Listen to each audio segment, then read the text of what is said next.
Before we get on to the video, do me a favor and hit the like button, it greatly helps out the channel. Also, while you're down there, subscribe for more. Now back to the video. As Lee fell, the memory from earlier continued to play in his head. Seo Yuna grabbed Lee's trench coat and she called his name. Lee turned his head towards her and there was a short pause as the two looked at each other. Shortly after, Seo Yuna expressed with a pleasant smile that Lee shouldn't bear all of this alone, and that if he gets uneasy he should look into the eyes of people around him, who he trusts. In the present, Lee heard Siana calling out to him. He opened his eyes and he saw Siana preparing to catch him and Minnie, who was struggling to keep a portal open. Lee fell through the portal along with some debris and Siana tried to help pull him down quickly. After Lee was safely through the portal, Minnie closed the portal and Lee grabbed Siana and he rolled away from the falling rocks. Outside, a prompt had appeared above the black veil. The prompt stated that the boss monster had appeared and that the people inside would have to eliminate the boss monster. There was about 5 hours left in this unlucky event, and after seeing the prompt,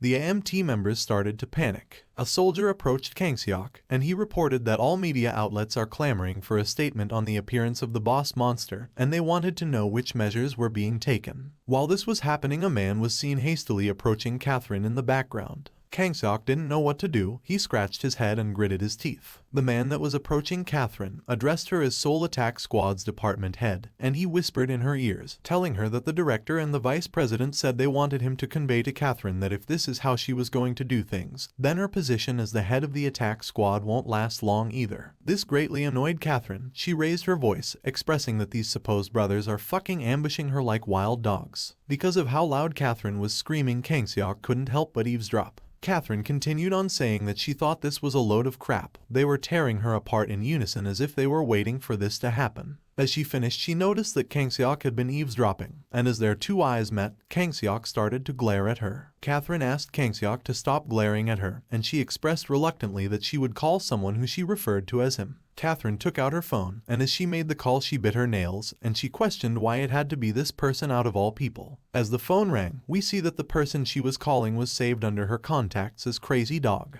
Inside the black veil, Siana started using her healing skill on Lee, and as she healed him, she asked him if he had a death wish or something. She expressed in a concerned tone that she thought he would die for real this time. Lee didn't respond. He glared at the ground, thinking about how the future had changed, and how he could no longer gauge if the information he had about the future is accurate, or if it's all utterly useless now. Lee started to question what he should do. Siana saw Lee's face, and she grew more concerned. Then he saw Siana's face, and he became infuriated. He gritted his teeth, and he approached Lee, and he grabbed him by his collar. He called Lee an arrogant bastard, and he asked who Lee thinks he is, that he thought he could act all on his own. Minnie told Lee that without him every single person inside Seoul Station would have been annihilated, including Lee, and he asked him if he knows this. Minnie continued on saying that tactics are based on promises. You're supposed to trust that your teammates will perform and follow the promised action at the promised time. This is the essence of all tactics. Minnie proceeded to ask Lee if he thought acting on his own for the sake of everyone else was a good thing, and he questioned if Lee had any trust in the people he called teammates in the first place. Minnie saying this made Lee recall a memory of Seo Yuna telling him to have trust in the gazes of his friends once in a while. Siana turned to Minnie and she raised her voice, expressing that this is not the time for this sort of thing. After remembering Seo Yuna's words, Lee gritted his teeth. Then he closed his eyes, and with a smile, he thanked Minhee, because thanks to him Lee thinks he knows what to do now. Minhee was taken aback by what Lee said, and he stared at him questioning what he meant. Lee explained that the boss monster will soon jump out of the pit it was in, but he just thought of a way they could deal with it. Minhee thought this was Lee's attempts to try and swoop in alone again, and he expressed that right now they have to be tactical. He tried proposing a tactic using Lee's metal skin, however Lee cut him off saying he planned on using electricity. With a smile he expressed that everyone needs to work together for this tactic to work. Then he turned to the others, and he shouted for everyone to listen carefully. He explained that from this point onwards, the core of the boss monster raid is Private Park Junmo. Junmo was shocked. He looked up at Lee questioning if he really just said his name. Outside, Kang Seok had decided to address the media outlets, but as soon as he took to the stage he was bombarded with statements. The reporters stated that they have information that the boss monster has appeared, and they questioned what will happen to the citizens of Seoul Station. They also demanded that the military and authorities make a statement. Kang Seok lowered his head, and with his hat covering his face, he explained that with the additional details confirmed at this time, they will be doing a briefing. He then expressed that just now the secondary rescue team of the unlucky event has been deployed. The reporters erupted. They questioned if Kang Seok sent in another low-level rescue team filled with hunters who are level 15 or lower when the boss monster had appeared. They asked Kang Seok if he plans to defeat the boss monster by deploying a lot of low-level personnel. Inside the black veil, the boss monster jumped out of the black pit it was teleported in. Afterwards it looked around for Lee. But after not seeing him, the boss monster became infuriated, and it let out a roar that was heard throughout Seoul Station, and it created a shock wave. Lee, Sienna, and the others quickly braced themselves, and as the boss monster continued to scream it looked up in the sky, and it noticed a giant water ball forming above its head. Manhwa ordered his guard team to drop the water ball now, and his team quickly dropped the water ball on the boss monster. The boss monster was soaked, and it looked around with an irritable look. Lee then shouted for the guards to use the amplification rune. 2 guards activated the rune, and they created a magic circle in front of Junmo as he was charging his electric skill. A short while later Lee shouted for Junmo to release the skill, and Junmo released the skill into the magic circle. Junmo's electric skill was amplified, and because the boss monster was wet, the attack was even more effective. The boss monster gritted its teeth as the electricity flowed through its body. Junmo continued to release his electric skill into the amplification circle. As he did this he called out to Lee to see if he could stop now. But Lee shouted for him to hold on until the frost rune was ready. Suddenly a voice echoed, telling them to stop moving. The guards, the rescue team members, Junmo, and even Lee instantly dropped to the ground. Outside the black veil, the news reporters continued to question Kang Seok about sending a second rescue team of what they thought to be low-level personnel to face the boss monster of an unlucky event. They asked him if he wasn't worried about the unnecessary casualties this will cause. Kang Seok replied in a serious tone, saying that this time the secondary rescue team consists of an S-rank hunter with no level restrictions, and that hunter was the Fist King Han Tae-san, and the rescue team consisted of him alone. Inside the black veil, Han Tae-san, ranked 2nd in Korea and 9th in the world, nicknamed Fist King, cracked his knuckles in preparation to face off against the boss monster. Sienna continued to heal Lee through Han Tae-san's opening command, and Lee was slowly starting to recover. Since the future changed, and Lee couldn't fully trust the information he had about this gate, he was planning on doing the next best thing, which was to give up the reward for clearing the unlucky event and hang in there for the next 5 hours. With a grin, he thought to himself that this is the real authority of an S rank, and now he would no longer have to wait for the 5 hours to be up, since Han Tae-san showed up just in time. Tae-san approached the boss monster carrying a duffel bag.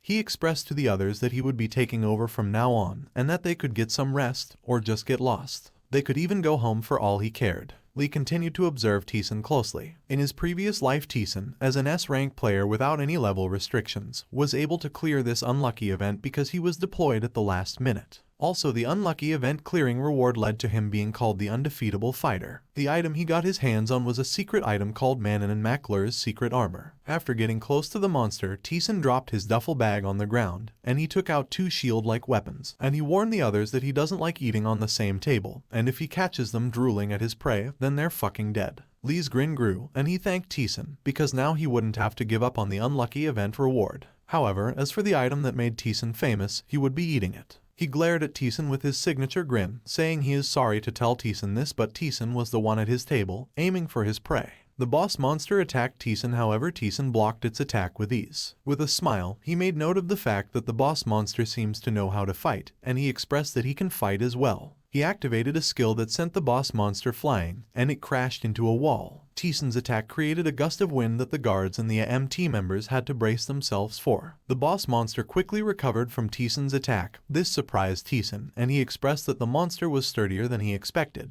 And as he jumped at the monster he told it that it was making him unnecessarily competitive. Tae-san propelled himself forwards at incredible speeds using a flame skill, then he struck the boss monster. This attack cracked some of the armor on the boss monster's body and it left the monster disoriented. While the boss monster was still recovering, Tae-san quickly jumped at it again. He pulled back his fist, and as he charged up an attack, Tae-san told the boss monster that it was just making things worse for itself. He released the skill he was charging up, and he punched the boss monster right on the jaw. The boss monster stumbled back, and again the force of the attack caused the others to brace for the impact. Afterwards, Lee stood, preparing himself to jump in as well. Sienna stopped him. She grabbed hold of his arm, and she expressed that for the last few moments Lee insisted she filled him up with some mana, which made her question if he would be okay, since right now Lee's treatment should be the most important thing. Lee smiled at her, and he told her that he was fine, and he expressed that Siana had nothing to worry about, since he wouldn't be using his body. This confused Siana, however in her confusion Lee quickly ripped his arm away from her, and he jumped down to claim his reward. As Lee jumped down, Minnie called out to him, asking what type of trick he planned on pulling now. Back to the battle, Teeson was having a blast using the boss monster as a punching bag. After Teeson's barrage of punches, the boss monster's armor now had cracks in it. But as the boss monster fell back, Teeson noticed something strange. In between the cracks that were left on the boss monster after his attack, Teeson began to notice sparks of electricity. And suddenly the boss monster's chest burst open. Teeson jumped back to observe the situation, however besides him now was Lee, and as the boss monster wallowed in pain, Teeson turned his head to Lee and he asked him if he had a death wish. Teeson expressed with an irritable look that he warned them not to drool at his table. Lee also faced Teeson, and he expressed in an annoyed tone that even for an S-ranker, Teeson was being a bit too unethical in his trades. This infuriated Teeson, and he asked Lee to repeat what he just said. Lee stood on business. He told Teeson that he was the one who interrupted their raid. Teeson couldn't believe the yap that was coming out of Lee's mouth. He questioned if Lee was saying that they could have killed the boss monster without his help, and he called him an arrogant lunatic. After he finished talking, Teeson noticed Lee's cloud blade heading for the boss monster. He quickly took off, and as he ran he looked back at Lee and he called him a loser for playing dirty tricks. Teeson started to catch up to the cloud blade, so Lee grabbed his other hand to infuse more mana into controlling the cloud blade's speed. He shouted that they were the ones who endured until the fatal crisis point passed. But here was Teeson trying to swoop in at the last minute, acting like he was a hero. Lee expressed that there is no damn way he would let Teeson steal this from him. Teeson's speed increased, and they were now almost neck and neck. As they neared the boss, Teeson shouted, and he pulled back his right fist, and he began charging up an attack. Lee also shouted as he infused every bit of mana he had remaining into the cloud blade. The cloud blade and Teeson both struck the monster almost simultaneously. The boss monster fell back, and it exploded. Lee quickly braced himself, he covered his face, and he stood his ground through the shockwave created by the explosion. Outside, the black veil and the prompt hovering above it slowly started to disappear. As the gate disappeared, the reporters that had gathered took notice, and they started reporting that the boss monster was defeated in less than 5 minutes after Fist King Han Teeson entered. The event dome was disappearing, and with a loud boom the quest was cleared. As more of the black veil disappeared, the reporters could see the sorry state of which Seoul Station remained, and they reported that it was now visible for everyone to see. They stated that this situation looked so dire that they cannot guarantee the survival of the citizens. Suddenly hundreds of citizens came running out of Seoul Station, and the reporters broadcasted this. The daughter, who was separated from her mother earlier, quickly rushed towards her with open arms after seeing her in the crowd. The daughter grabbed her mom by the shoulders, questioning if she was okay or if she had been hurt anywhere. The mother hugged her daughter and she apologized for making her worry, and she expressed that she was fine. The daughter started crying, and the two shared an embrace. The reporter captured this scene, and it made headlines as breaking news. On a news broadcasting channel, a news presenter presented the news to the public, saying a miracle had occurred. All of the people in Seoul Station survived. He repeated this again. At the site where the boss fight happened, a message from the system appeared, and it congratulated everyone for surviving the unlucky event. And the message explained that lucky rewards will come to those who survived terrible misfortune. In a small print, the message stated that the ones who survived would be ranked,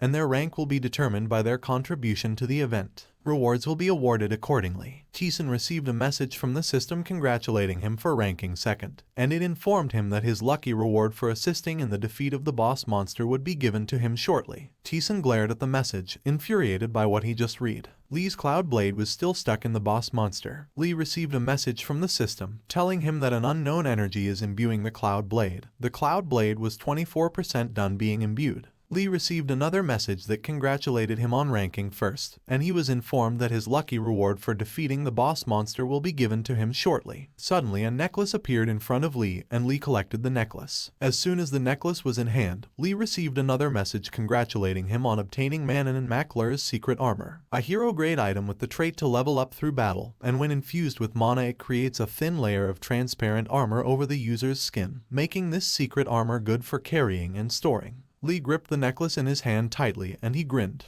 In this life he protected Seoul Station, and he got what he wanted as well. Teeson, who was fuming, called Lee a cheeky bastard, and he asked him to explain himself. He also demanded Lee give him his reward. With his back turned to Teeson, Lee quickly slurped the necklace in his mouth. Afterwards he turned to Teeson, and with a serious expression on his face, he questioned what Teeson meant by his reward. He explained that they were the ones who stopped the second wave and the boss, and he told Teeson that he should be thankful for getting second rank despite butting in at the last minute. Lee expressed that Teeson can persist all he wants, but that wouldn't change the truth. Teeson asked Lee in a furious tone if he would have to lecture him on the system. Teeson approached Lee with flames emitting from his body, and as he approached, he explained that slaying the boss monster takes up 70% of the contribution to the event reward, which means no matter what shit Lee and his team pulled off earlier, Teeson expressed that his contribution would have still been higher. He glared at Lee with a murderous gaze, and he says he was in the middle of a 6-month isolated training when he had to run over to this mess, so for his troubles he needs at least a hero-grade item to balance things out. While still glaring at Lee with a murderous gaze, he asked Lee how he plans on making up for his reward. Thanks for watching. If you enjoyed the video, then hit the like button.